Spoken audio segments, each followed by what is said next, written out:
Welcome back to Florida Gators Live 14. It's been a couple weeks since we've been live. Had some vacation fun, but the news has not stopped. The Gators have just recently made some acquisitions in the transfer portal. We've hired a new coach. The basketball team is on fire. But there's also some NFL playoff games going around. So before we get into the Florida Gator talk, I kind of quickly want to run through these NFL playoff semifinals games.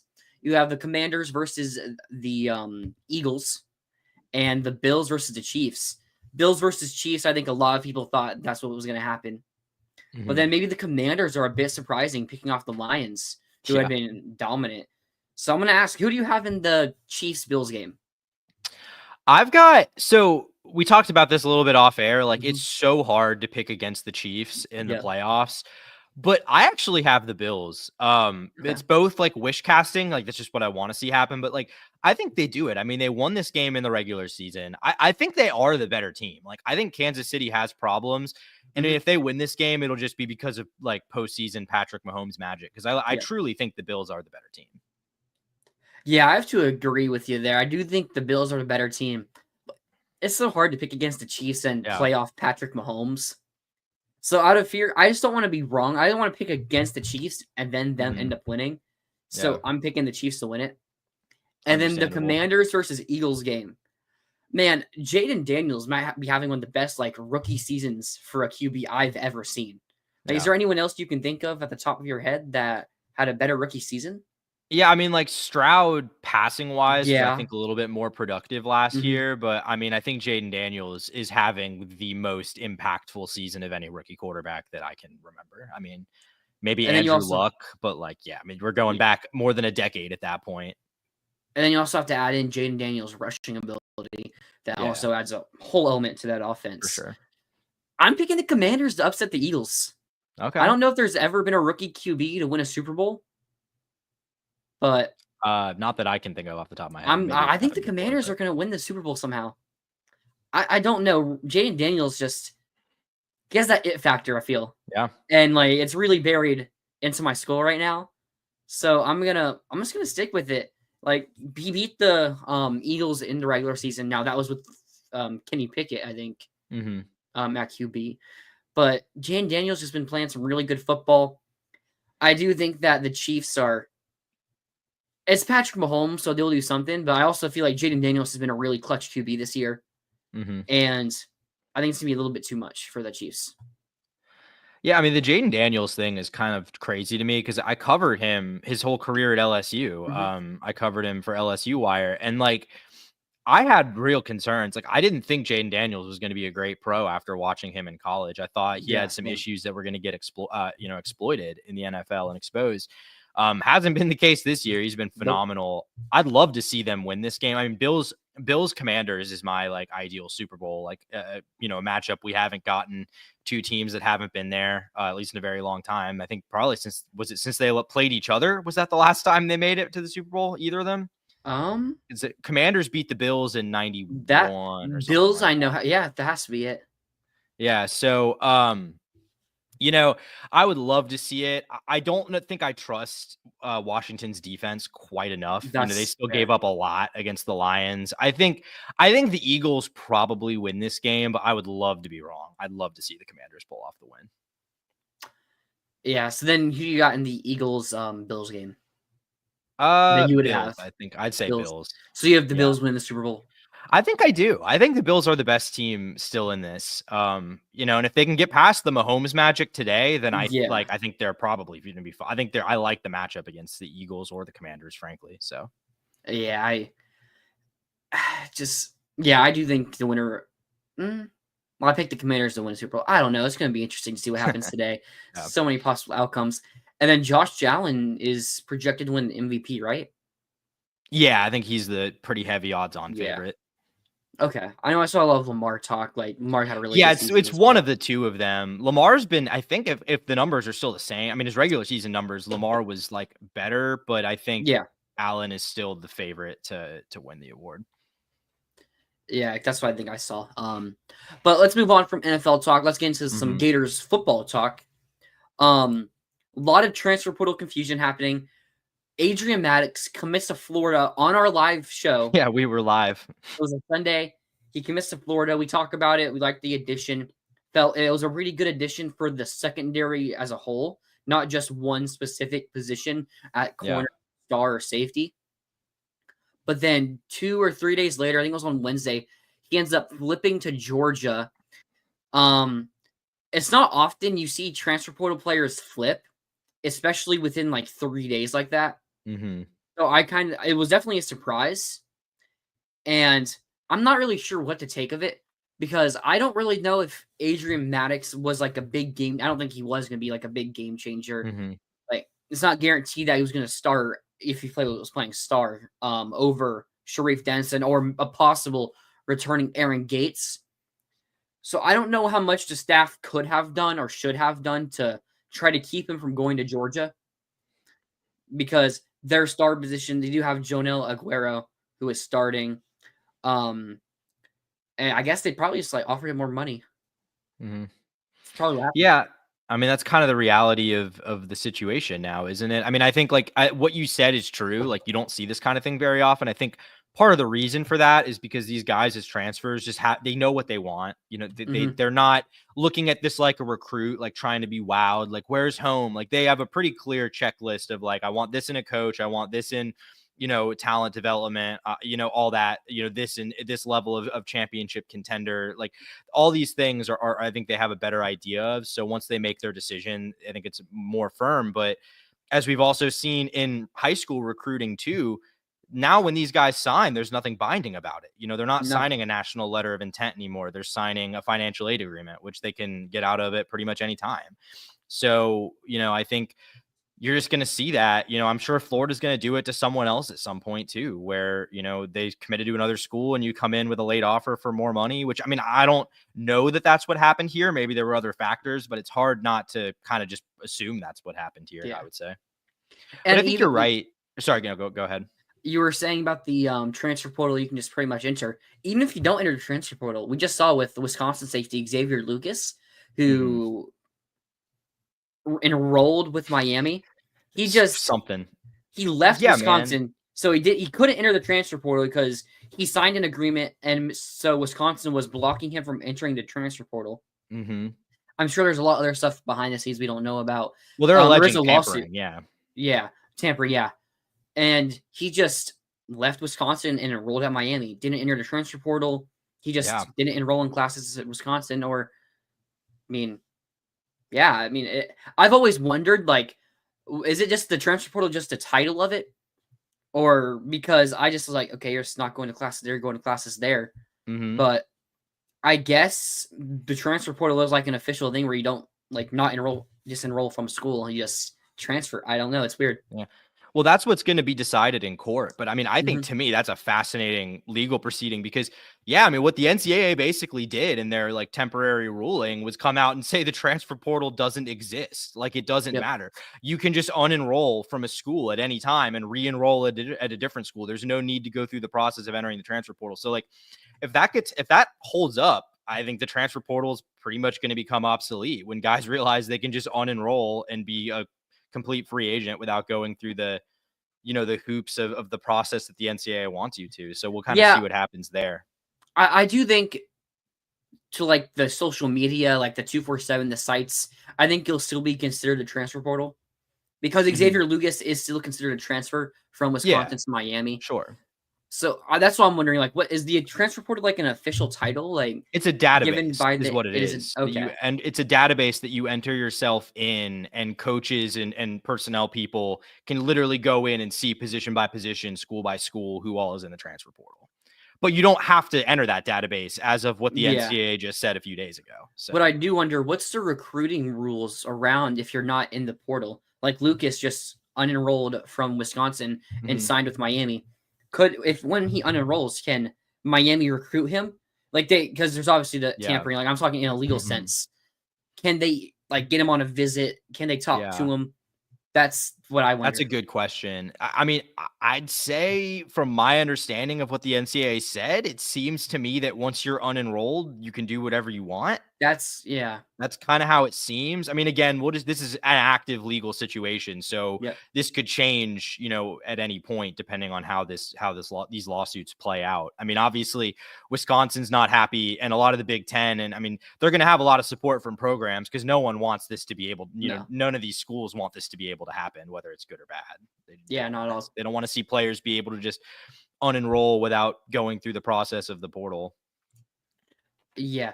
Again, back to the Gators, we lost to Adrian Maddox. We did replace him pretty quickly. We got Michael Caraway Jr., who's a Southern Miss transfer. He's one of those players that received the benefits of the Diego Pavia lawsuit of giving another year of eligibility to those JUCO players. Michael Caraway was a JUCO player before, went to Southern Miss. This last season would have been his last season of college football, but thanks to the new ruling, he has another year.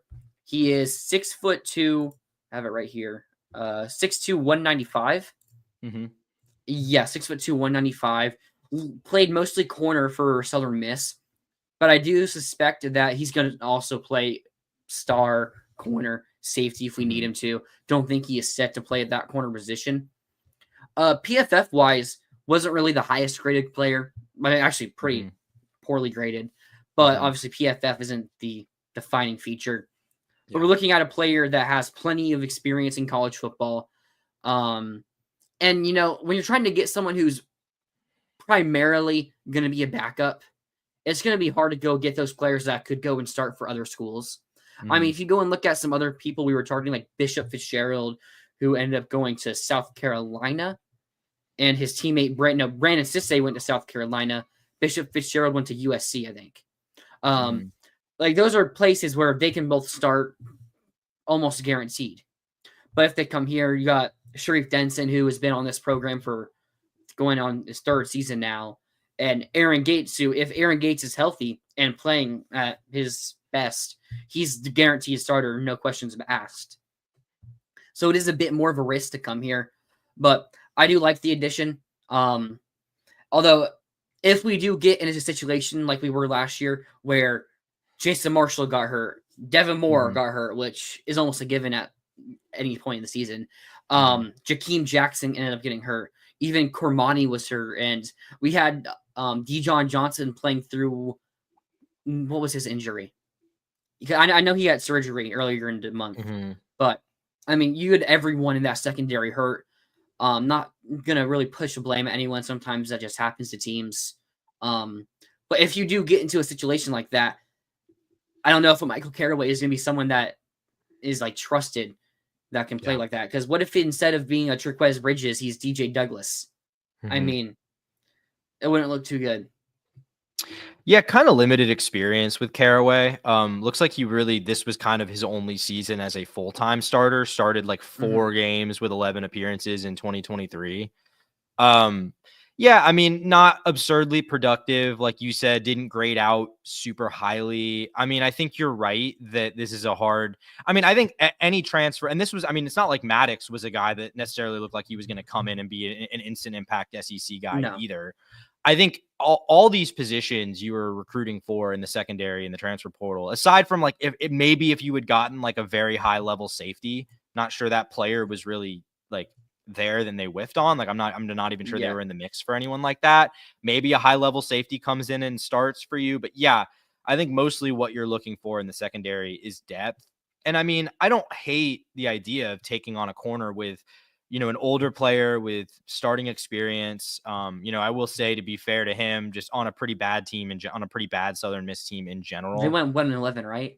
Yeah, they weren't good the year prior to that either. They've had a rough few years of it. So, I mean, we'll see. I mean, I think, like you said, it's important to have depth at corner because this is a position where Florida's just gotten really banged up. And, it's been a problem for Devin Moore throughout his career. I think it's a position where if you stay healthy, you don't really worry about it, but you need bodies just in case you don't. So, I mean, I think that's the positive spin here is he's a guy that has starting experience, that is an older player that could probably come in and handle that for a couple weeks if need be. Now, if Devin Moore or Dijon were to suffer a serious injury earlier in the season, I don't know if I'd love the prospect of Michael Caraway being like your starting outside corner, for most of the season. Yeah, that's exactly where I'm at with him. Then we also ended up getting another transfer. There was also the Sean Purdy news that we glossed over. Yeah. Yeah. He ends up getting released from his NIL agreement. Yeah. What is it? The financial aid agreement. Financial aid agreement. Yeah. Financial aid agreement. So it was reported that he had believed that he could start over DJ Lagway, which someone got in this kid's ear, if that's true, and gave him some really bad info. Which I'm inclined to actually believe might be the case, because there was a lot of talks before that came out that Georgia was the one trying to get him in the transfer portal. And he ended up going to Wake, didn't he? Yeah, so he ended up going to Wake Forest, where I believe he is going to be the starter. Because I know they had Hank Bachmeier as their starter this past year. Yeah. And I think that was the senior season. I think it has to be. Hank Bachmeier's been playing college football for like 9 years. He's got. I remember when he was a true freshman playing against FSU. So he's definitely he's done. That was the senior season. Yeah. So he's gonna probably start at Wake Forest unless he gets beat out by someone else. But it does lead me to believe that he did think that he could start.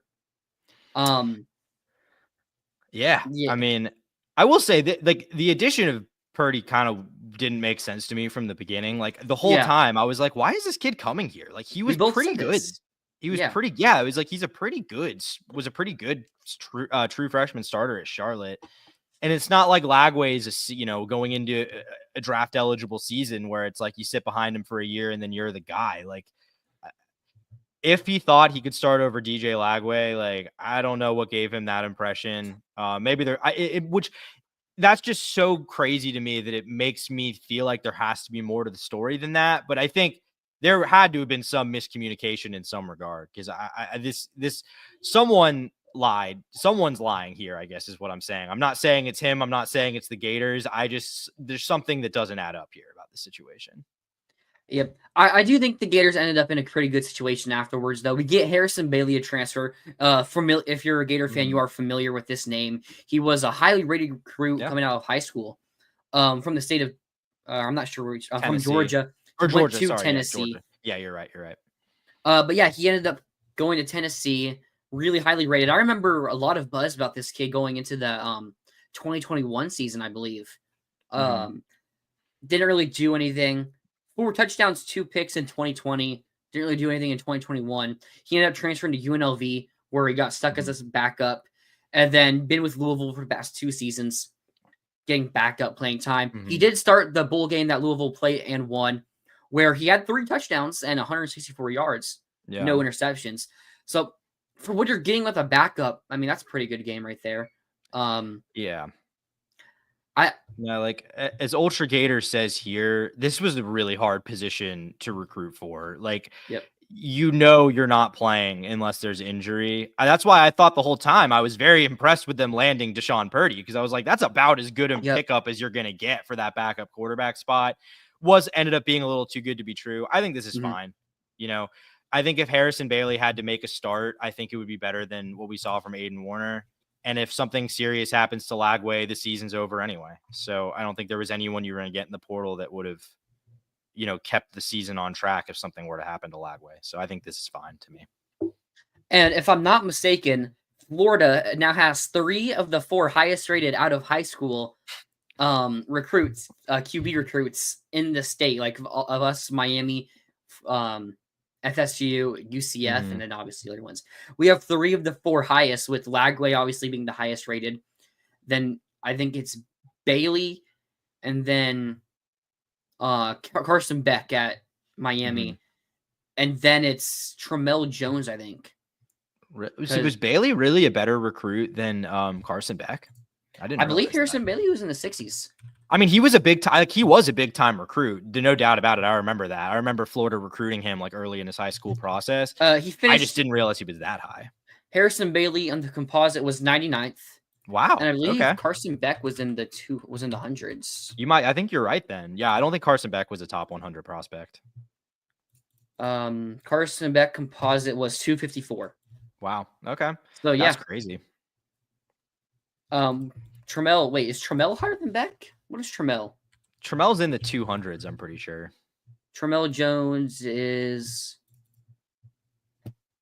237. No, we have the 3 highest then. That's pretty funny. He's higher than Beck was.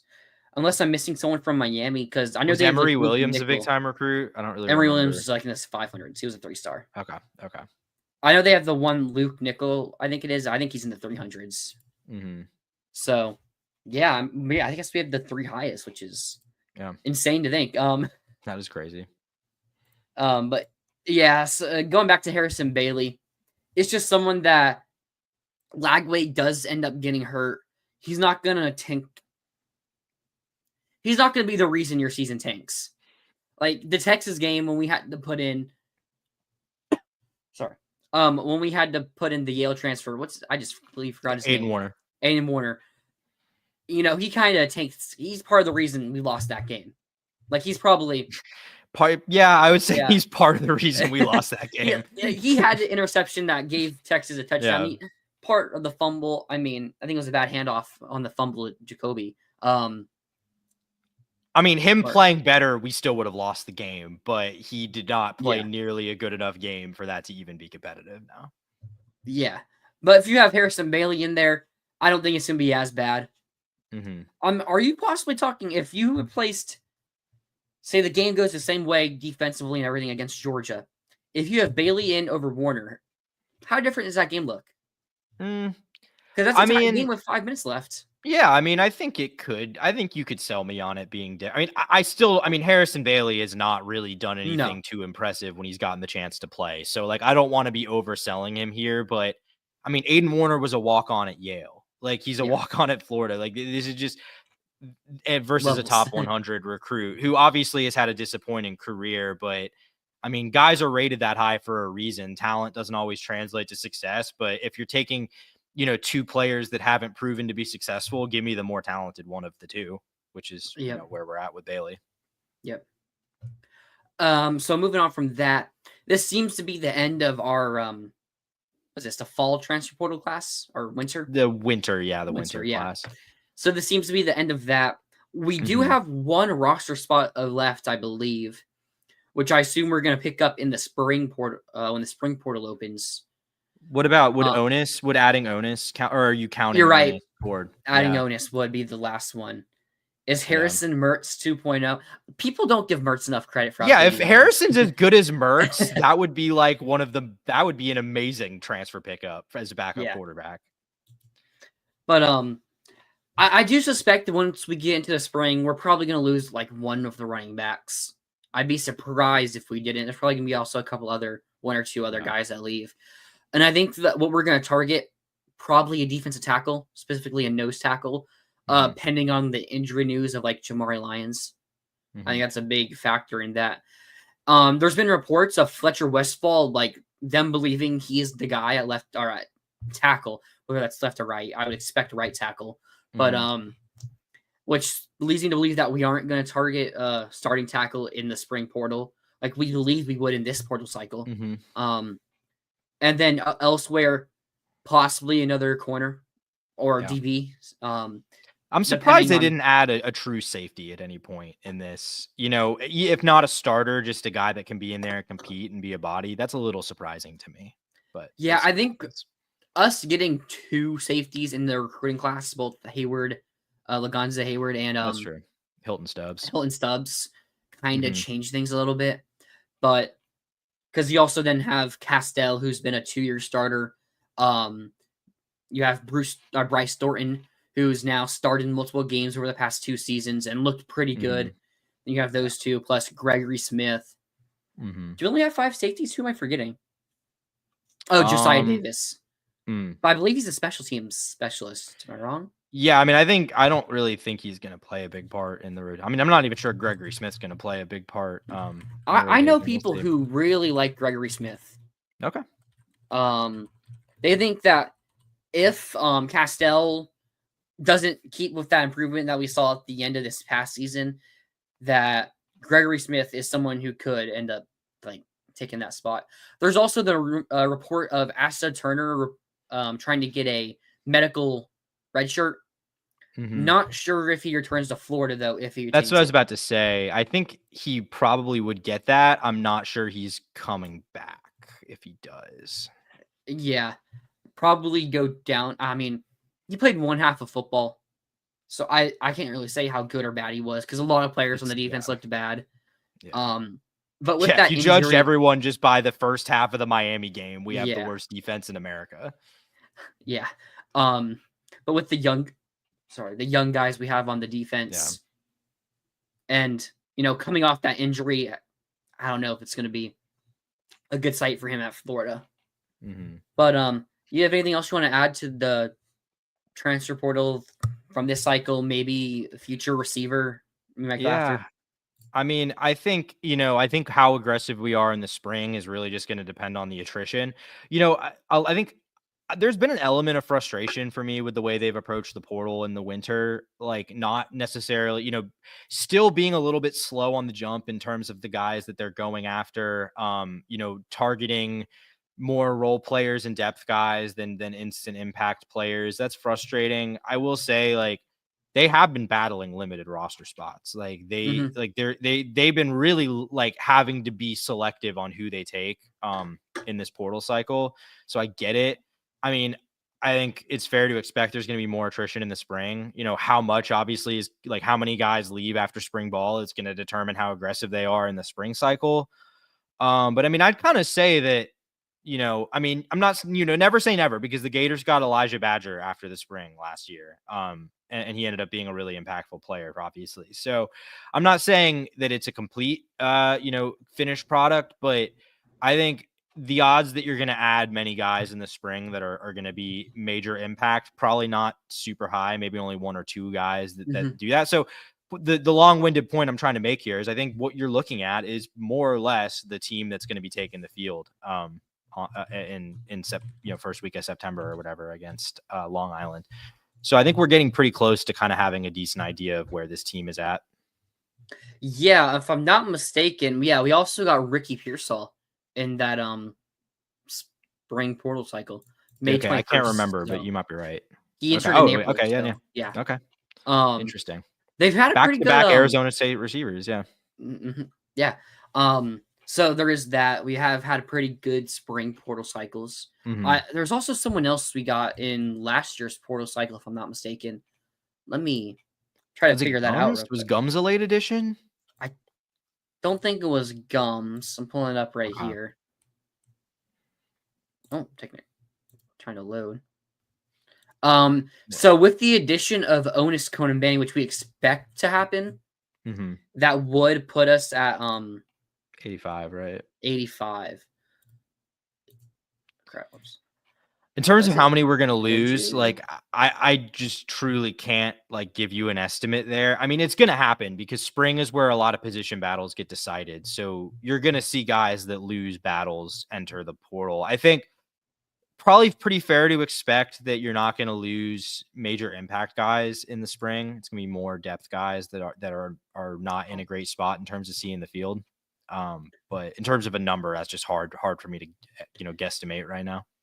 So depending on how you want to look at it, it was Jason Zandamela. Oh, okay. That's who it was, yeah. And Cormani.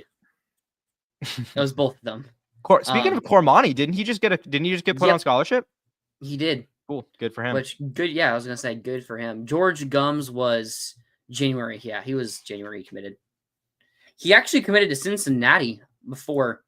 Oh wait, no. That's interesting. I think 247 has this wrong, because unless he just left Cincinnati to go back to Northern Illinois. Because I don't think he ever played for Cincinnati. Oh wait, no, yeah, okay. So we flipped him from Cincinnati. He was a portal commit for Cincinnati and then flipped to Florida. Got it. Yeah. Okay. So hey, we were talking about Adrian Maddox. That's one flip. Yeah, right there. So we can do that to other teams too. It just sucks when it's Georgia doing it to us, obviously. Yeah, it obviously does. But guys, make sure you like and subscribe to the channel, like the video, the live stream. Check out the other videos we have done.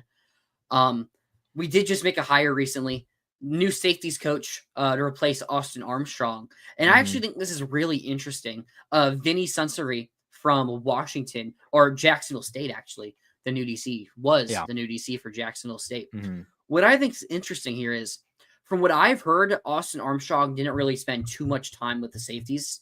Because he was a DC, he was focusing Yeah. more on the entire defense. Vinny Sensory obviously also has that co-DC tag, but from my understanding, he is going to be focused mainly on those safeties and not the entire defense, which I think is obviously a good deal for guys like Jordan Castell and Bryce. I keep saying his brother's name, Bryce Thornton, who can develop a good bit more now. Because we saw a lot of weaknesses from our safeties the past couple of years. We saw some good, obviously, which could be thanks to talent and a bit of coaching. But obviously, you give them more coaching, they're going to supposedly, in theory, get better than what they were. Yeah. Yeah. I mean, I think this is viewed through the lenses of adding a safeties coach. I think this is a fine hire. I mean, Washington, solid defensively, in the secondary too. Last year was a good, not a great Washington team, but actually pretty strong defensively in their move to the Big Ten. I mean, he's a young guy. He's only 33. This was his only year of college position coach experience. Was previously a running backs coach for the Patriots for 3 years. So yeah, I know, kind of a weird thing, but I mean, he was a safety in college at Alabama. His background, he also was a defensive assistant for the Patriots before that. So like, yeah. And I agree. Like, I think there's been a lot of negativity around this hire online. And I mean, I understand like the optics of hiring a co-DC with a really limited resume. Like, I get it, but I think people are making a little bit too much about that. I mean, guys, like a co-DC that doesn't call plays, that's a meaningless title for contract and framing things as promotion purposes. Like that's all that is. I mean, Austin Armstrong didn't call plays. It was Ron Roberts. Presumably it's going to be Ron Roberts again.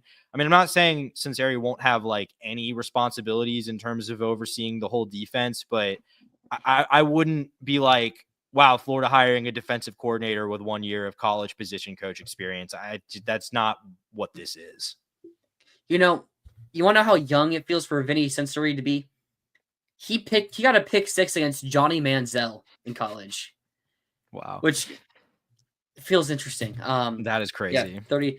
You talk about him as a recruiter. He is young, so I guess he probably is a good recruiter. That's how they usually the younger coaches end up being better recruiters. Can relate more. But you got into Washington having a good secondary defense. I have some numbers here. Opponent completion percentage. They held opponents to a 57.68% completion percentage, which was 24th in the country. An average pass yards per pass, 6, which is 8th in the country. Yards a game, 172.3, which was 6th in the country. Interceptions and sacks, not really. Interceptions can be kind of luck based or defensive line based. Sure. So can't really judge how good Vinny could be based on those numbers. But I do think this is a pretty good hire. You talked about optics for the co-DC title. He very likely isn't calling plays. Probably Ron Roberts, but there's been a lot of talk with Ron Roberts, so who knows what's actually going on there behind the scenes. Maybe he's out recruiting. He is out recruiting. We also Rob Sale, right? Rob Sale. Rob Sale. Yeah, Rob Sale. Okay. He got a new contract. That was actually a demotion for him, interestingly enough. Still O-line coach. Removed the co-OC title. I missed that. Really? Yeah. Oh, okay. Wow. Must have been while I was out. But yeah, that's interesting. So it's just Russ Callaway as the full OC now? I guess so. Maybe OC play caller hired pending. I don't know. I don't know about that at this point. If I don't think Ron's leaving. Like, and that's the thing I've been hearing. If he leaves, it's not based on his choosing. It's not if he does end up being away from the Florida program. But I feel like that also would have already happened by now. I mean, there's a lot of, I don't want to get into it, but there's a lot of, I mean, if you read on Twitter for 5 seconds, you'll know kind of what we're referencing. There's a lot of Yeah. like rumors surrounding him and kind of off field stuff. Look, all I'll say on that is this: I don't have any specific intel, but Billy promoted him to play caller midway through last season. Like, I don't think there's really discord there between him and Billy Napier. Yep. I don't get that impression. So The only thing is, I keep hearing a couple other names to be the DC. So that's why, like, I'm not necessarily what's going on with Ron, but I keep hearing a couple names that we might hire to be the new DC. So that's kind of where I'm left at. So I'm kind of let it play out. But just on the Vinny hire alone, my thoughts, I like the hire. I think he's obviously fastly rising through the ranks. Went to be a safeties coach directly to be a defensive coordinator. Obviously, lower level job, but an upgrade in title. And I mean, only 33 years old. We do have seen Billy loves to go after younger coaches. I mean, we saw it with Patrick Toney, Austin Armstrong, now Vinny. Who else on the staff is pretty young? I feel like there's a couple other guys. I mean, Callaway's a young guy. Callaway. Yep, Callaway. Yeah. So we've seen it, and interesting. Another DB coach from Washington. Will Harris obviously spent a lot of time at Washington. So must be a connection there or something. Yeah, and I think, you know, to the extent that I've seen frustration with this hire, I think it kind of stems from that Billy kind of continues to hire these younger up and coming guys. And they're like, we're Florida. Why aren't we throwing our weight around more to hire more proven guys? And I think that's a fair criticism. I mean, to be fair, they kind of did that with Ron Roberts. I mean, Ron Roberts, pretty well-traveled defensive guy, about as experienced as they come. I mean, he was literally Austin Armstrong was a Ron Roberts protege, like earlier in both of their careers. So, I mean, I just think too much is being made about the co-DC element of this. And I mean, we'll see. We'll see what kind of responsibility he has. That hasn't really been clarified yet. So maybe I'm wrong and he's actually going to get play calling duties. I don't think that's going to be the case. I mean, I think, again, as a safeties coach, it's a fine hire. You know, could you have gone out and gotten someone more experienced? Like, perhaps. I mean, I'm not sure. Like, I feel like Billy's less experienced staffing hires have not necessarily been the ones that have drawn the most criticism. I mean, I don't even agree with it, but Billy Gonzalez is the one that everyone seems to want fired. And Billy Gonzalez is like one of the most well-traveled receiving coaches in the country. I mean, he's been with Florida for what, 15 3 different years? stints. Yeah. Yeah. Like I don't get the Billy Gonzalez hire. He's produced some receivers. Yeah. I don't get it either. How much you want to give him credit for the guys that we've recruited? Yeah. You can say there's also been talks to Chris Stoker as a lot of recruiting. But honestly, one thing that really surprised me about this Vinny Sensory hire, I don't see really any connections for him. Like, how do we get in contact? I mean, obviously we talked to agents and stuff, but how did like Billy get to pick him as a safeties coach? Billy, didn't he play at Alabama when Billy was there in 2013, 14? Yeah, something like that area. Okay. That era. Yeah, I think so that would be my guess. I was looking at as a coach because grad assistant in 2019 at Bama, Billy wasn't there. New England, he wasn't there. Obviously, Washington, no. So yeah, I guess he played for him. So that's where the connection is. He played for Billy. His like Billy was an analyst in 2011 there, so he would have played for him that year. And then Billy's first year as receivers coach was Sinceri's last year at Alabama. So he had like 2 years working with Billy, probably not directly since Billy's an offensive guy, but yeah. That would have a small connection, and with him rising up the ranks really quickly, obviously Billy would have an eye for it. But going back to what you were saying about the coaching hires and them being good, more of the hires that didn't work out seemed to be the more experienced ones. I mean, you remember when we hired Corey Raymond, that was a huge deal because he was the best DB coach in the country. I mean, our corners coach specifically, with what he did at LSU, like Garrett Singley Jr. was coming off being the first round pick, and early on, it seemed like he was going to be one of the best corners in college football history. But, I mean, I think he also experienced some injuries, and that's like 2020 stuff was weird. So, but still, Corey Raymond had been the guy that had been with LSU for over a decade. And it was a really big surprise that Florida was able to poach him. Obviously, it seemed to do less good than we would have hoped. And I don't really think it's doing much good right now at LSU for Raymond. They got DJ Pickett. I mean, he's I mean, recruiting. He's I mean, where they recruiting recruiting better though? at now in his second return to Yeah, LSU than he ever was at Florida. yeah. But I'm specifically talking more about on-field products. Yeah. I mean, we obviously see Jakeem Jackson follow Corey back to LSU now. Mm-hmm. So like recruiting's been fine for Corey, but on field, I mean, Lagway. We beat him. We'll see what happens week 3 next season when we go to Death Valley again. But yeah, it seems like the younger hires have worked out a decent bit. I mean, Austin Armstrong. I don't know how you want to look at that. I think he was an example of someone who wasn't ready yet. Mm-hmm. I mean, to be at UF specifically, because now he's at Houston to call plays and everything. But overall, I do like this Vinny hire, and I'm excited to see how it works out. Yeah, I mean, again, as a safeties coach, like that's fine. This guy was a Big Yep. Ten safeties coach last year for a defense that was successful. He's not the most proven, but I don't see any reason to think it's not an upgrade, especially because, and I'm curious if you have any insight here, because I was trying to figure this out. So, I mean, I've heard that Will Harris primarily works with corners, but he's listed, his title is secondary coach. I mean, so are you saying Armstrong, while technically being over safeties, didn't actually work with safeties? I've heard that Armstrong would work with safeties like in individual drills in practice. So I don't know specifically about like in practice. I mean, I know what I was told was Armstrong was very limited with how much he worked with the safeties compared to other position coaches that you like compared to what you would expect from a position coach. Yeah. I'd be very shocked. I just having a devoted safeties coach is a good thing now. Yeah. That's what I was trying to point out earlier.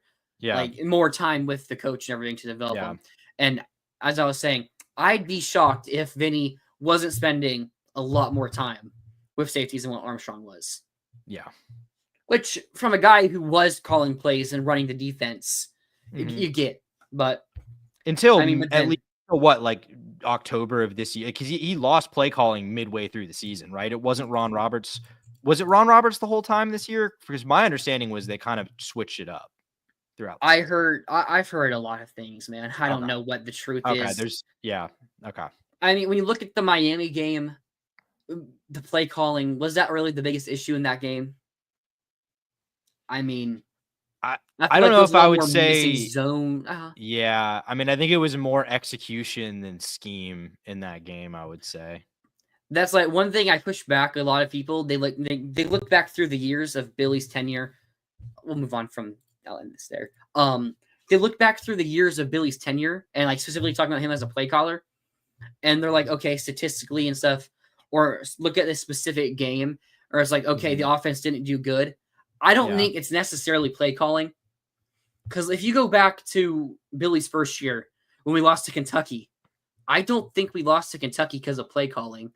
If you remember that game, AR played a pretty atrocious game, which was inconsistent QB. So that's bound to happen. Like, I don't think that's a game we lost because of Billy's poor play calling. Now, that same year, that FSU game where we let AR throw like 9 straight incompletions, now that's play calling. But I think people kind of overshadow not having a team prepared for games to be physically ready with making good play calls, because one player missing a blocking assignment isn't necessarily a play call, or one player getting beat on his block. Like, if Jake Slaughter misses a block on the nose tackle, I mean, you can't really blame Napier for that. The only like part I would push back on is like, I think if these are problems that are consistently happening, a good coordinator will scheme around your deficiencies. And like, if Jake Slaughter's consistently missing blocks, you're not going to run, you're going to run to the outside more and stuff like, that kind of thing. So, but yeah, I mean, but I agree. No, I agree with your general point. Yeah. But something else that happened, we didn't think about, it does seem like Billy will be returning as play caller, although I know there's a lot of Russ Callaway influence and him calling plays. I heard he called a lot of plays from some less qualified sources, but from more I've heard he did call at least some from really good sources. So he at least was calling some plays, worst case or smallest scenario, I guess you would say, from this past season. And I expect that to grow. I mean, honestly, one thing about Russ Callaway, he is the tight ends coach. Tight ends have not been good. Neither has tight end recruiting. I mean, outside of Amir Jackson, what has he recruited at tight end? I mean, I mean, Arliss was a decent prospect, but it didn't pan yeah, out. yep. But you look at this past cycle, Gelsey, I mean, I'm not gonna look at it as a huge loss still, but like he even wasn't like the best prospect. I mean, he was a good prospect. Like he was a 4-star. And it's like you have Micah Jones, who's a 3-star. Yeah. I do think it's interesting that there's been like 3 tight ends in this 2026 class coming up, especially Caden Protho, that 5-star that everyone's going after. I know they were at his basketball game, and like Kirby was there, a bunch of coaches were there. It's pretty funny to see just a bunch of different college coaches at a basketball game for a recruit. So that's like one big thing I do have with Russ. Like if he's not calling plays, and if the tight ends are horrible on the field, and we're not really recruiting them well, why is he here? I mean, it's like we talk about Mike Peterson, especially the edge coach, as someone who has been pretty bad. I mean, he's a Gator. If he wasn't a Gator, one of the best, really good player, he would not be the coach Gator. here. Now we have seen improvements over this past season with him, like recruiting Jalen Woods and Quincy Wiggins, Jalen Wiggins. Sorry. Yeah. So like there is that, and then you obviously saw Gums look pretty good, and run stuffing wise, the edges do a good job. So it's interesting to see that if we can develop them more now as pass rushers. Yeah. But the overall thing about this was Russ Callaway, and we haven't really seen anything from him outside of maybe him calling good plays. Yeah. Going back to the Billy, like just the whole Billy staying as play caller. I mean, first of all, I mean, I don't want to like rehash this too much. I've made my opinions pretty clear. I don't think Billy is a very good play caller. I think Florida would benefit tremendously by hiring a devoted offensive coordinator, help take Lagway to the next level, because I think, even if I don't hate Billy's scheme, I don't hate the idea of trying to be a team built around the run. But I think with what you have at quarterback now, I think you have to be able to adapt that more. And I'm not sure that Billy can. But in spite of that, I don't really know why there seemed to be this wide like expectation that Billy was about to hire a play calling offensive coordinator. That to me never seemed to make sense. I think for better or for worse, I think Billy saw the run they made at the end of the year and took it as a vindication of what he's doing and the way he's building things. And I have my disagreements with that, but like, I don't really know why with, the best 4-game run Florida's had of Billy's entire coaching tenure. I don't know why he would immediately follow that up with changing everything. Yeah. You know what I mean? That just doesn't strike me as the way Billy operates or is building this program. So like beyond just some message board rumors and cryptic tweets from guys that are insiders, like I don't really know where that came from, because the idea of Billy hiring an OC just always kind of struck me as I don't really see why this would happen. Yeah, I mean that's one of the best. That's a 4-run stretch is one of the best 4 runs I've witnessed as a fan. I mean, Dan Mullen's tenure. When did we have a 4-run stretch that good? Middle of 2020, right? Like somewhere in the mix of like the Georgia game. Yeah, you beat Georgia, but then it was just like a bunch of 500 below teams. Yeah. No one really good, like Tennessee's and Kentucky's. Like they were pretty bad teams then. Yeah. So it's like probably the best 4-game game run stretch we probably had since Meyer. I mean, but so it's like there's obviously a reason for Billy to be like, okay, I can continue this, and it worked against these really good to elite teams. And why wouldn't it next season? Especially now that you have your young players developing still, Lagway especially getting healthy too. So I see the reason why. I still would have liked an OC to clean up other issues around play calling as well. But I digress. One thing I forgot to mention, an interesting fact about Vinny Sunseri. His last game, part of Washington staff, you know who it was against? Well, I can't remember off the top of my head who they played to end the season. They played Louisville and Harrison Bailey. Oh, that's right. I forgot about that. Interesting. So, Bailey started that. Bailey started the bowl game, didn't he? Yeah. Okay. Went for 164 and 3 touchdowns. So, Yeah, that's one of like I think he's started like between all of his schools. I think he's made like 3 or 4 starts in his career. He started like 1 at Tennessee, I think.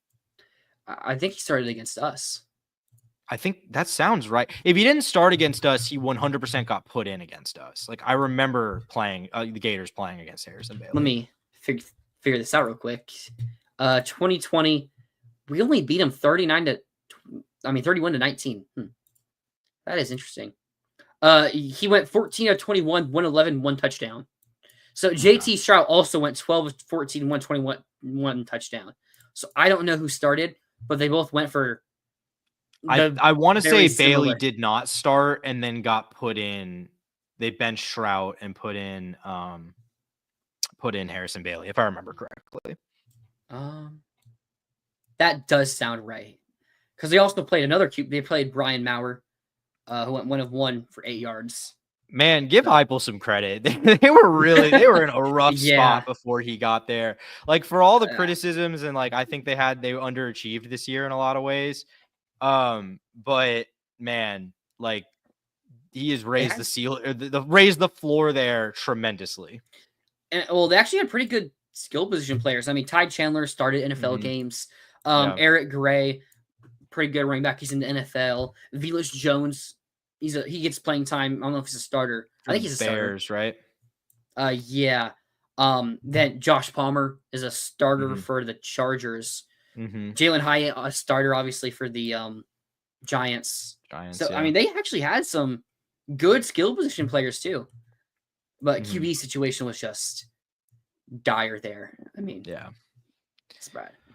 And I agree. I agree, Ultra Gator. Like, I'm not really a Nico guy. I mean, I think he has potential. I'm not saying Nico can't take a big leap next year, but assuming this is kind of who he is, I agree that I don't think it's good enough to win a national title.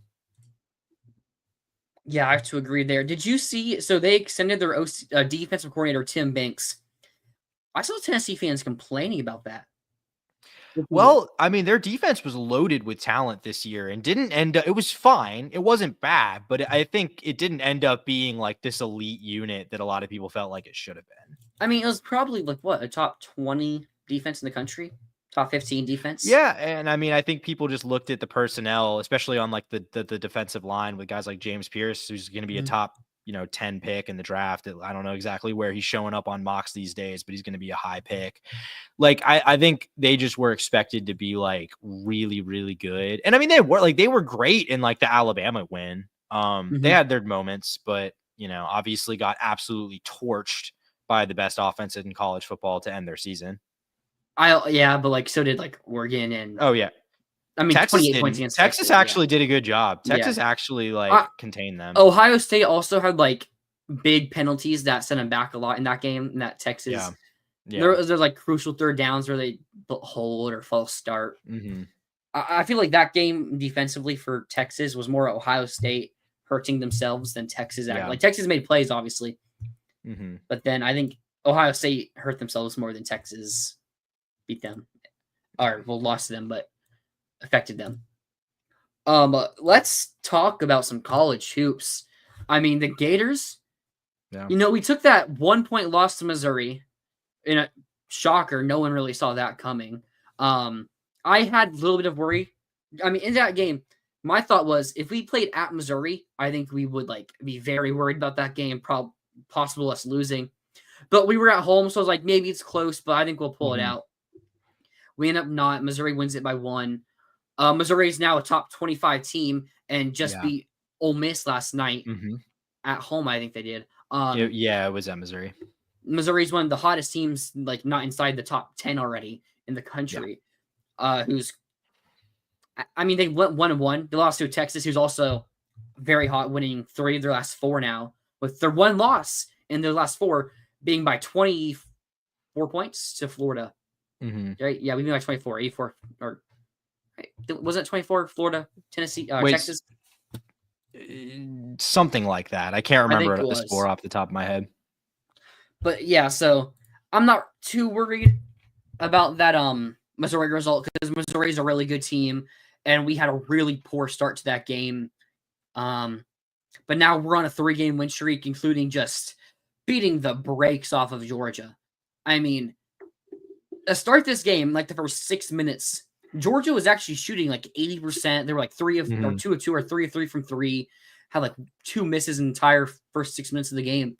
But Florida was up 20-11 because they already had 6 steals. Yeah. So that South Carolina game Wednesday, Florida wins it with the last 4 seconds. Will Redshirt hits a layup, first only lead of the game.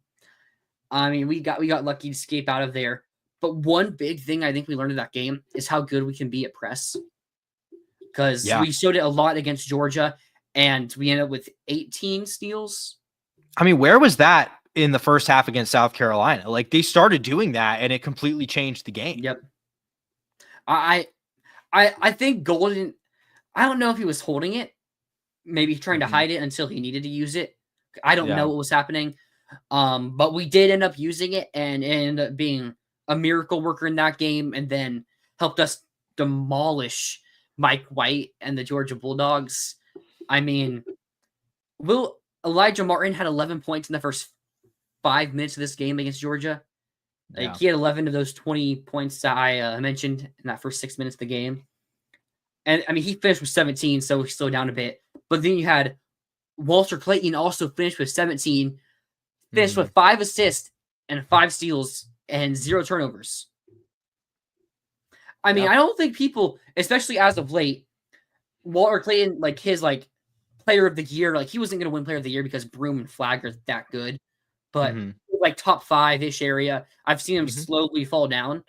I think it's because they're seeing his points go down, like, from 24 to, like, 17-ish. But I don't think what they're looking at is the fact that he's now having 5 assists. I mean, he had 5 steals in this Georgia game, limiting his turnovers. So while he's not putting up the points, he's running the offense at a higher level. And, I mean, we put up 89 on this Georgia defense that had been really good in SEC play.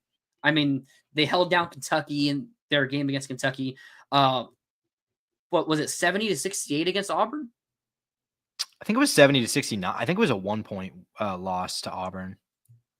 It was definitely one possession. It was definitely one possession. I can't remember. But, like, they held Auburn's offense, like, lower than what you'd expect from the highest grade offense in KenPom history.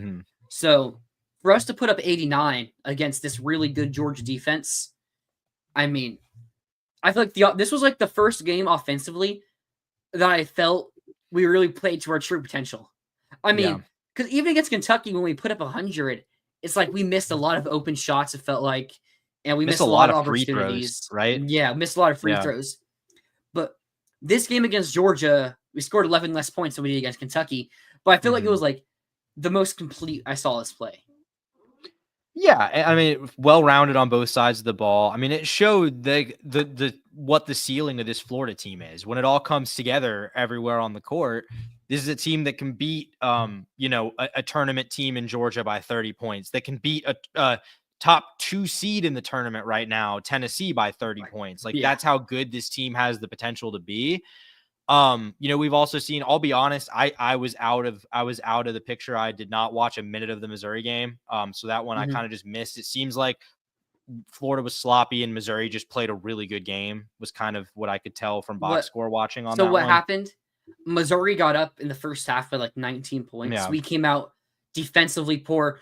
Well, Caleb Grill, who so far in SEC play has probably been the best 3-point shooter. He came out like 5 of 6. He finished the game 6 of 10. So in the he was 5 of 6 in the first half, finished 6 of 10, and that one 3-pointer in the second half was a 2. I don't know if you saw that little controversy with his foot on the line. Yeah, I did see that. Yeah. That was his one. So in the second half, they really stepped up in the second half. And I mean, we were down by 19 at one point and ended up bringing it to within 1. But one thing about the Missouri team, like I watched it against Ole Miss, when you give them open shots, they hit their open shots. Yeah. Like a lot of teams, us included, what I've seen a lot of the season, we'll hit some difficult threes, we'll hit some open ones, but we'll also miss a lot of open ones. Missouri, they just don't miss those shots. And it's really those daggers in the end of the game. Like they hit that 3 that Caleb Grill hit, that was the 3. That was a tough shot to hit. But they drain them in the crunch time. And that's really what it was, because Florida had a chance to win this game in the final minute. But Missouri, they just hit those clutch shots. Kind of like how South Carolina, they hit a bank in 3 with what, a minute to go in the game that put them up by 5. That I thought was like, oh my God, we're going to lose South Carolina now. Yeah. But we didn't. No, I mean, dude, that South Carolina game was so telling to me because, I mean, frankly, Florida played horrible for most of that game. I mean, Yeah. Bad offense, turnovers. I think you saw the worst tendencies of the offense, which is it can just turn into sort of desperate high-speed passing and turnover prone. I think that, you just saw a lot of I thought Florida didn't look very aggressive in terms of attacking the boards, in terms of getting back on defense. It felt very lackadaisical. And when they're playing like that and get down, I think 14 points in the second half at one point, I was completely resigned to a loss. I was just like, Florida's not winning this game. It's not like they're playing well and just South Carolina's hitting every single shot. Like, I was like, they're just not playing good enough basketball to win this game. So the fact that they somehow did, I mean, credit to Will Richard, really put the team on his back down the stretch in that game. Obviously hit the game-winning shot with like 4.5 seconds left. The awesome drive to the basket, hit a layup. I mean, I just that showed me so much about this team. I mean, we know how hard it is to win on the road in the SEC. I mean, everyone is losing on the road in the SEC.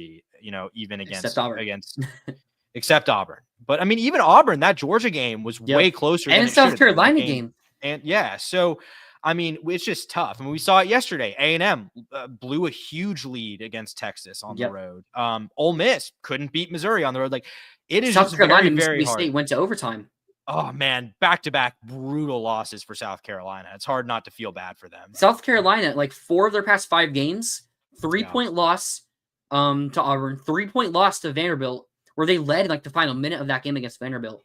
1-point loss to Florida, overtime loss to Mississippi State. That's nightmare fuel. Just nightmare fuel. But one more thing about that Missouri. Sorry. Yeah, go for it. That Missouri game, I forgot to mention one thing.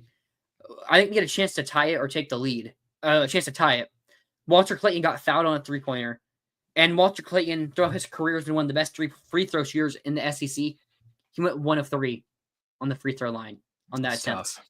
That's tough. It's kind of like, you remember the Virginia game last season where it was like a 1-point game and Walter Clayton gets fouled and he went like 0 of 2 in like the final minute and we ended up losing that game. That's kind of how like that was like. Yeah. No, that's rough. I mean, don't have too much to add on that Missouri game. Just seems like kind of one of those games that happened. Frustrating that it happened at home, but they've responded well. And I mean, like, looking ahead to Tennessee on the road, like, I mean, I think it's tough. It's going to be tough. It's tough to win on the road in the SEC. Like I just said, I don't think you can necessarily expect that you're going to go into Knoxville and beat them handily again. But, we both said before that first Tennessee game that we thought it was a pretty advantageous matchup for the Gators. I don't think that's changed. I still feel that way after watching that Tennessee Auburn game last night. I still feel like it's an advantageous matchup for the Gators. So, have the chance to go get a marquee road win.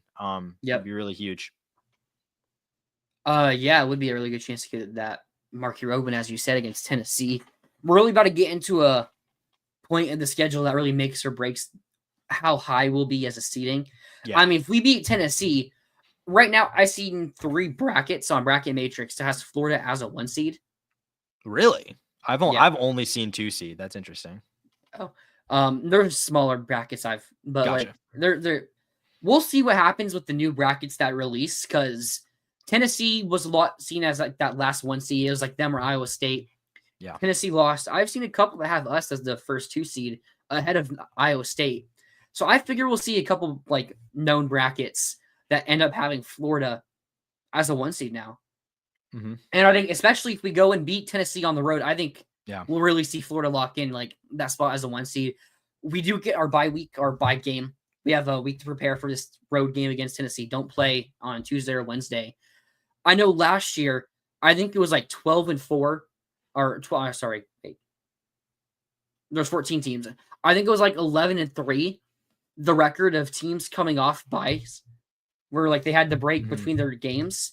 I think one of those losses was actually Georgia coming to face us. So that's pretty cool. But Missouri obviously went over what was it, 16 or 18 games in the conference last They year? went So, 0-18 in SEC 0-18. play So last year, yeah, obviously they were one of them as well. So, but we do get that bye. I don't know if Tennessee. I don't think Tennessee does. I think Tennessee plays.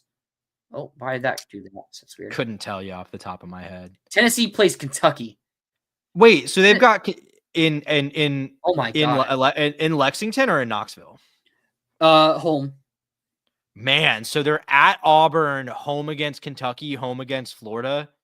And then home against Missouri. That's brutal, man. And then Jeez. before the Auburn game, they were home against Mississippi State. And then they lost to Vanderbilt before that. I mean, there's no way to draw up an SEC schedule that's easy. I mean, Lunardi literally has 13 of the 16 teams in the tournament right now. The SEC is just unreal, but man, that's tough. I mean, Florida has the easiest schedule in the SEC, according to ESPN, I think it is. Well, the non-conference is aged even worse. Well, than no, just in the SEC. Time. Oh, okay, just okay. SEC schedule alone. Got it. Florida was given the easiest. But then we play a stretch. I mean, we go to Tennessee. Vanderbilt's now knocked off back-to-back top 10 teams. Mm-hmm. I mean, so they're looking really good. Yeah. Then we go to Auburn. Then we go to Mississippi State. We host South Carolina, Oklahoma, go to LSU, Georgia, easier games. But then we end the season with home against Texas A&M, at Alabama, home against Ole Miss. Yeah, that's tough. I mean, that's 3 to end. So I don't know where LSU is in the net, but we might end the season with 5 straight quad 1 games. Mm-hmm. LSU is like in the 70s or 80s in the net or something. So we'll see where they are. Back. Yeah. I mean, they had a really close game against They played well last night. But they're now, I think, 1-5 in the SEC. They are, yeah. I am so happy Georgia paid us to take Mike White.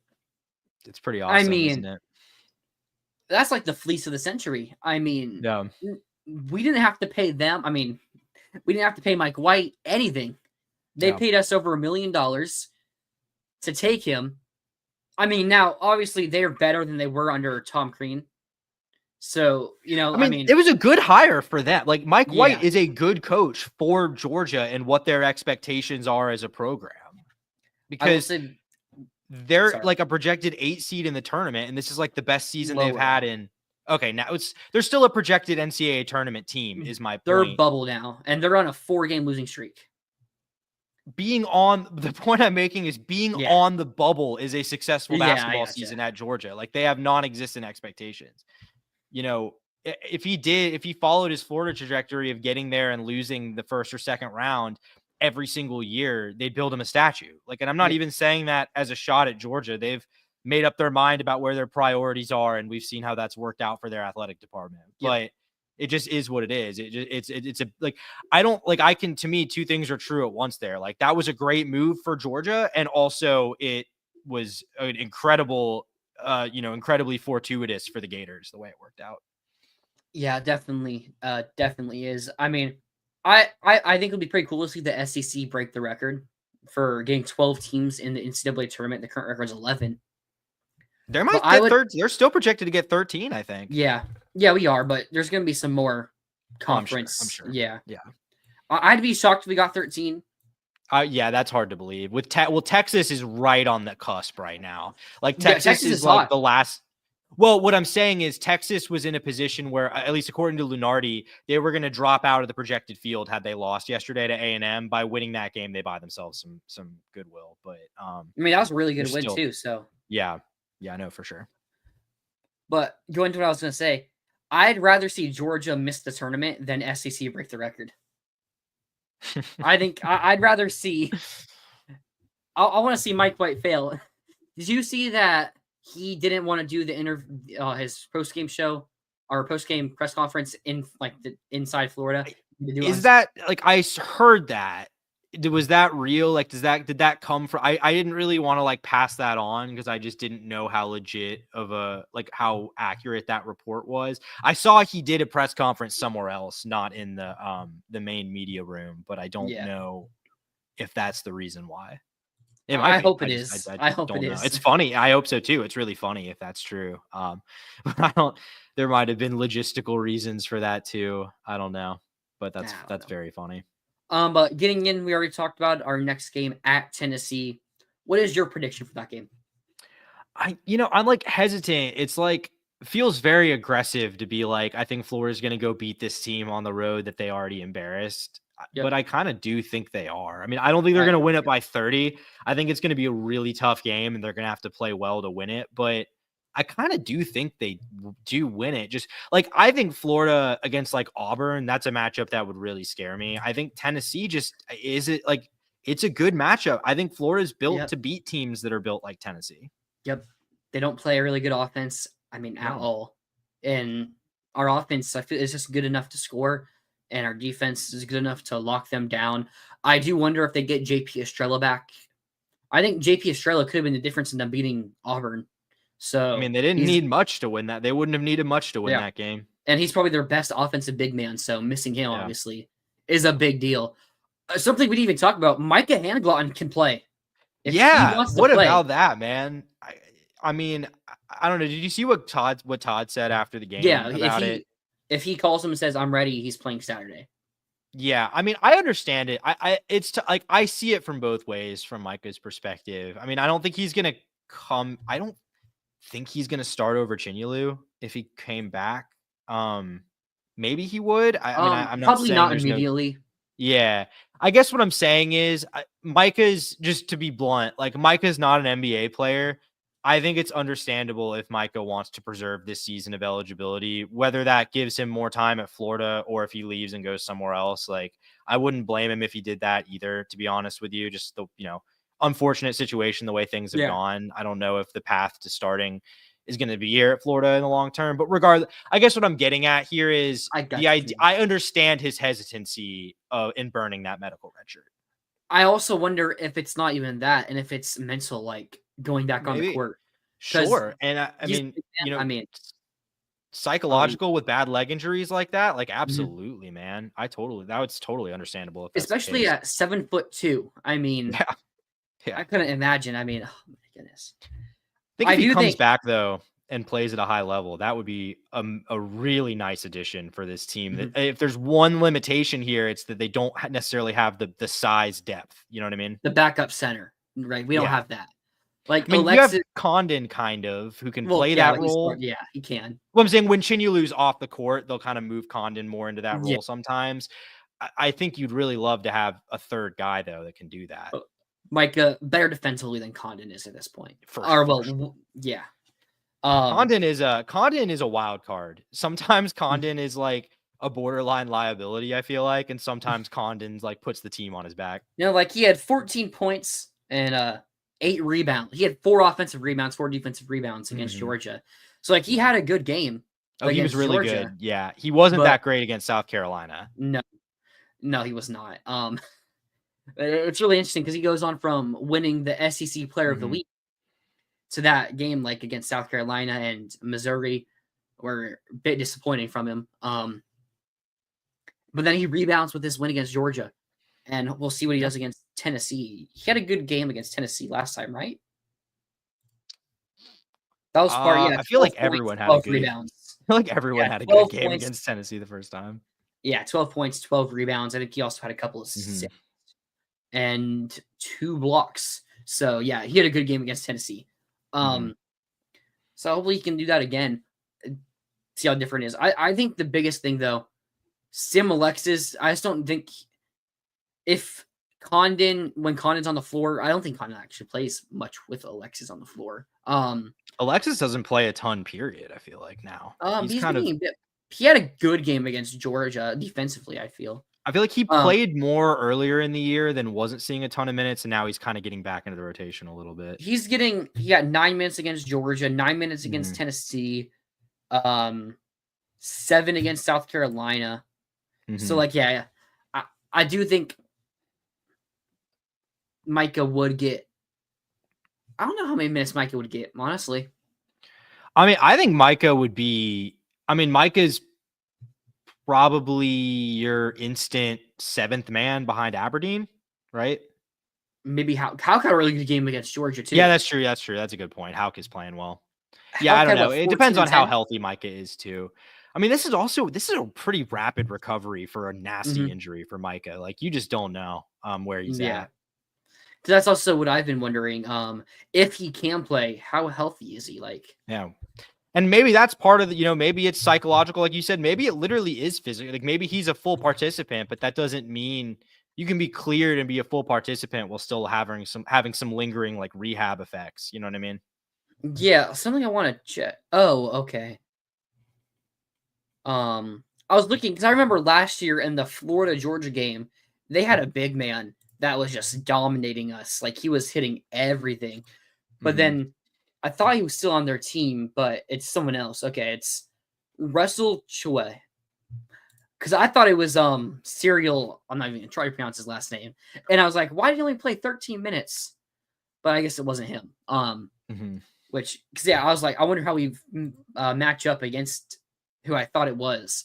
But we didn't have to. Mm-hmm. Also talk about Georgia's star 5-star freshman Aston Newell. 0 points in the first half. They did have a little run to start the second half to bring it within 19. They went on an 8-0 run in the second half, and like the start of it for it to only still be a 19-point game. Yeah. I mean, that's how dominant we were in that first half, and Yeah. we even scored 38 points in the second half, and that game was like already over. It was interesting. It was No, like they a don't take their foot off the gas. I really like that about this team. yeah. When they're winning these games, like that is what was. I was talking about this with my dad actually last night or after the game yesterday. Like that was something that we did so much with Mike White was get Mhm. out to a lead and then just shut it down and let teams come back. Like leads feel pretty safe with this team. Yep. Yeah. I mean, Georgia only had one player in double digits, Blue Kane, who went 2 for 4. With those 2 from 3. So he didn't. I remember Blue Kane getting blocked by somebody. I think it was Condon. Where the student section was really yelling at Blue Kane. I don't Mhm. remember what it was. I think there was something last year with Blue Kane that really got on the nerves of the student section. I can't remember what it was though, and like they really I'm not took it to sure. him yesterday. That's funny. I don't remember what specifically happened either, but that's funny. But then my prediction. So you have us beating Tennessee, right? I do. I have us going on the road and winning that game. I'm also gonna pick us to go on the road and beat Tennessee. I mean, it does feel weird Tennessee losing back-to-back games. I mean, and then what? This would be their how many conference Third, losses? They lost fourth. third, right? They're 4-3 right now in Oh my SEC play. goodness, Tennessee already having 4 conference losses. It's like the position feels like a Tennessee win, or I guess we'll see how they fare against Kentucky Mhm. before I say how it feels. If they I beat think they could. I think they could beat Kentucky at home. Kentucky, also coming off that loss to Vanderbilt Yeah. though, and Hmm. it was their bye week too, so that's interesting. Kentucky had their bye going into that Vanderbilt game. Yeah. Yeah, I don't love. I think both Tennessee and Kentucky are pretty flawed. Like I'd say, I still think, and I know Florida lost to Kentucky. Whatever, it was a 6-point game Oh, on the road at Rupp. Like I think the teams in the SEC Holy that scare me the most are Auburn and Alabama. I think we can match up with I think if we were at home, I'd pick us to beat Alabama. I'm not We saying I play at wouldn't. I'm Bama. just saying Yeah, those are the teams that I think are the teams that the matchups I like the least of the other SEC superpowers. yeah. I George, really I'll let don't. you. Auburn scares me. I think they're good. Auburn's the best team in the country. I mean, Yeah. there's no doubt about that in my Yeah. mind. Like, can we just have? Hear me out. I'll come back to this, George. Actually, this kind of works in with what I was going to say about this comment. Micah Hannigal in a revenge game. I mean, got hurt There you against go. Auburn. There you Now he makes go. his return against Auburn, That'd be pretty and funny. is the big reason we beat them. I mean, Yeah. then this gets into your comment, George. I'll let you know how I feel about the basketball team if they make it through the first game in the tournament. Huh? I'd be very shocked if we didn't at this point. Well, we're gonna be probably absolute worst case. I'd say like a 4 seed. Yeah, So yeah. But Mikey Hannigal on getting injured. I mean, losing your best offender, but in a game that didn't even matter. I mean, yeah. against Auburn in the SEC tournament Hmm. championship game. But even if we do have an injury, it does seem like we have defensive backups now. Hmm. With Hauk or Alexis. So if the Condon or Chinyeli do get hurt, or Handlon now possibly coming back. So, and we are going to be probably a heavy favorites, no matter who we play in the NCAA tournament, bearing some collapse. Yeah. I mean, I think this team, to me, looks like it should have a pretty clear path to getting to the second weekend, which is what all along, that's what I said coming into this year. The expectation and the goal was get to the second weekend. Maybe this is an unpopular opinion among the fan base, but I kind of think unless you're like a Duke level program, that's really all you can expect. Because I feel like once you get that far into the tournament, it's about luck. It's about the path. It's about who's the hottest at the right time. Like, to me, there's so much uncertainty once you get there. It's like, get to the second weekend and then see what happens. And if you've done that, it's a successful year at least at a program like Florida. Yeah, absolutely is. So going on team rankings or basketball bracketology numbers, if Florida gets to 20 wins, so we're at 18 right now, that gives us a 98.6% chance of making the tournament. So most metrics have us as a lock already. Yeah. Like, so metrics that lock teams. Yeah. Like, even if we lost out, we'd be at like 50% to make the tournament right now.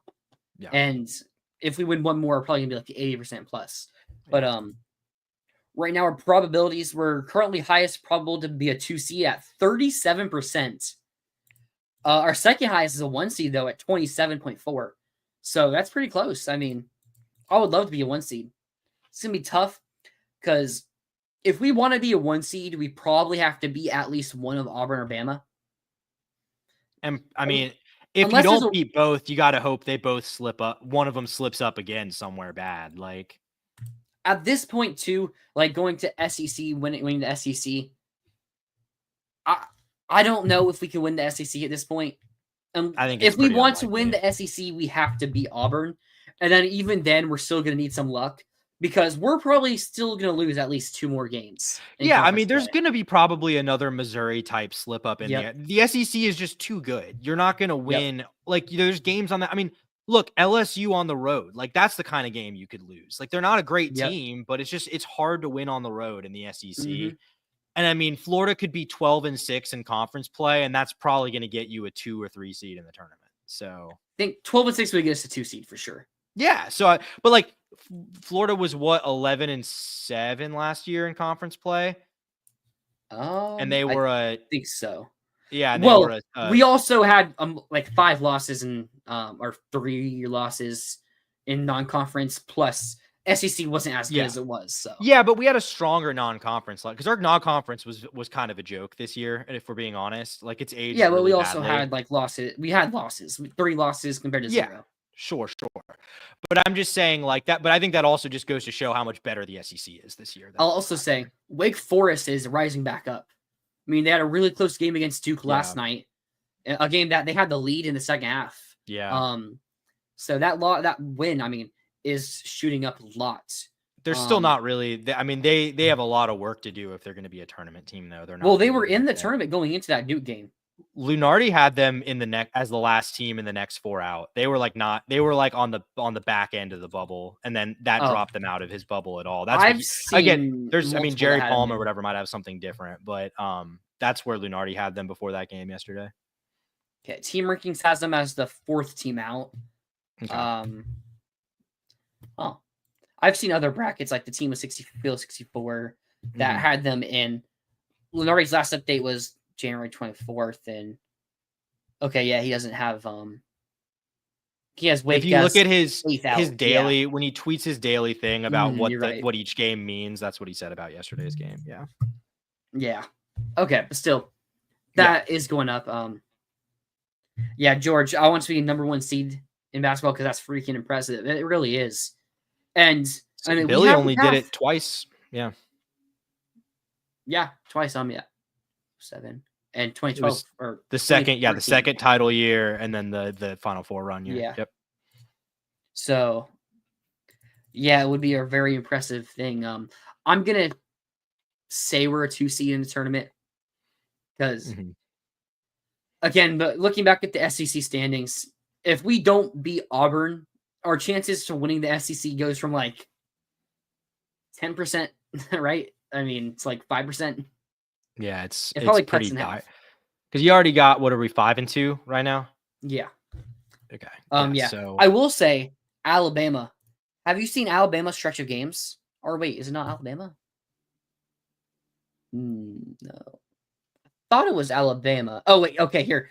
Look, Alabama ends the season.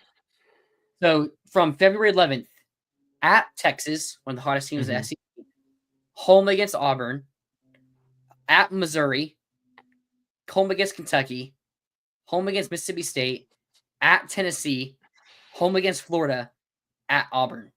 yeah, that's nasty work. That's That's nasty all work by the quad SEC giving them that. 1A games. Yeah. In the last 1, 2, 3, 4, 5, 6, 7, 8, 9 games of the season. I could see Auburn. I mean, Alabama. I could see them dropping a bunch of those games, which For is sure. good for us, obviously. For sure. Because like they're, what are they? 1, 2, 3, 6-1 in conference play right now. George, I would say yes, contingent on the fact that we don't drop other game. Like if we're like, obviously if we're finishing SEC play, with like a 14-4 record, then yeah, for sure a 1 seed is a possibility. Yeah. Again, I mean, yeah, if we beat Auburn, I would bet us being a 1 seed. Because like a road win against Auburn, that's the best win in the country. We would have 2 of the best wins in the country. I mean, against Tennessee and at Auburn. If we can beat Tennessee at Tennessee too, that would make it even better.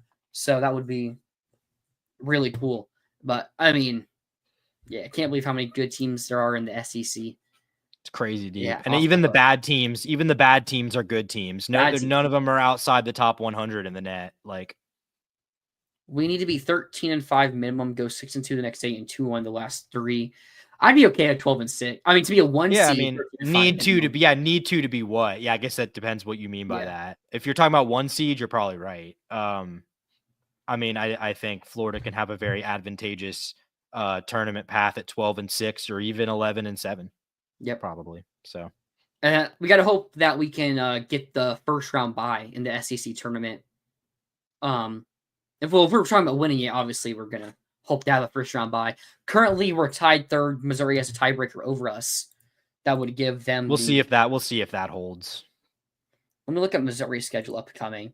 They go to Mississippi State, to Tennessee, our home against A&M, Oklahoma, at Georgia, Alabama. I mean, their next 3 games will probably determine if they can contend for a top 4 seed or if they're a team that's going to be a 7-8 seed and 8-7 seed in the NCAA tournament. That's what we're talking about, the double bye top 4. Yeah, so we're just, I mean, Florida's in pretty good shape to get that unless they start losing a bunch of games they shouldn't, basically, is what we're saying. Yeah. Do you have any final thoughts you want to send to the stream? No, I mean, just to kind of summarize the football stuff we talked about earlier, I mean, not a lot going on. I think we'll have a little bit more to talk about once, signing days finalized. Once we're not that far out from spring stuff starting. No. I mean, it's really not that far away. So we'll just kind of have to see. I mean, obviously there's more that's going to be done in the spring portal and we'll see how much attrition there is. But in the meantime, we've got a really fun basketball team to watch and enjoy. This has been a really fun season. I look forward to watch, the last, I'd say 5-6 years of Florida basketball, it's kind of been like, oh, the Gators play tonight. Like, great, time to subject myself to some pain. That hasn't really been the case this year. They're really fun to watch. And excited to see how they can kind of, end the year and see if they can reach their full potential. It's going to be exciting to see. And we got baseball starting soon too. So can we see the 8-foot-tall guy? He's redshirting. I concur, George. I think he's a pretty rough around the edges player, but I'm sorry, man. I refuse to believe that Florida has a 9-foot-tall player and he will not impact the game in some way at some point in his career. Oh, in his career, we'll see. But at this point, no, that's what I'm saying. Yeah, him redshirting this year is the right call. But I'm sorry, you can't tell me that just throwing a 7'9" guy in there to just be a brick wall for 8 minutes a game or something can't be advantageous for the Gators at some point. I need to see with my own eyes that he can't do that before I don't believe it. Some news to enter. Ohio State defensive lineman Hiro Kanu has entered the portal, and if you know Heisman, he retweeted it, so maybe that's something to look out for. Okay. Is he a nose tackle or just a D tackle? I'm not sure. Let me look. What's his name? Hiro Kanu. Yeah, he was a top 100 recruit, I think. Coming out of high school, He's an interior guy, so he could play nose tackle probably. Yeah, Mhm. 6'6" or 6'5", 300 pounds. So yeah, at this point he was 129 out of California. So that's interesting. Yeah. That might be the D tackle that we're looking for, or nose tackle. We'll see. But we will see you guys next Saturday. Early show, day early. Got other stuff to work on Sunday, right? Yeah. So I think we can do next Sunday probably. Next it might need Sunday? to be Saturday for Super Bowl weekend. Super Bowl weekend. Okay, so yeah. no, So we'll I think see we'll you be back guys probably around this time next Sunday. Next Sunday, we will see you guys then. Enjoy your guys' if you're watching the playoffs. We have a week break to not sweat out some basketball games like we did against South Carolina in this weekday. I mean, our last 2 weekday games lost to Missouri, and then 1-point win against South Carolina. I think the team needs to, the basketball team specifically needs to get ready for those weekday games better to prepare my heart so I don't have a heart attack. Yeah, but I hope you guys have a great week. And as always, go Gators.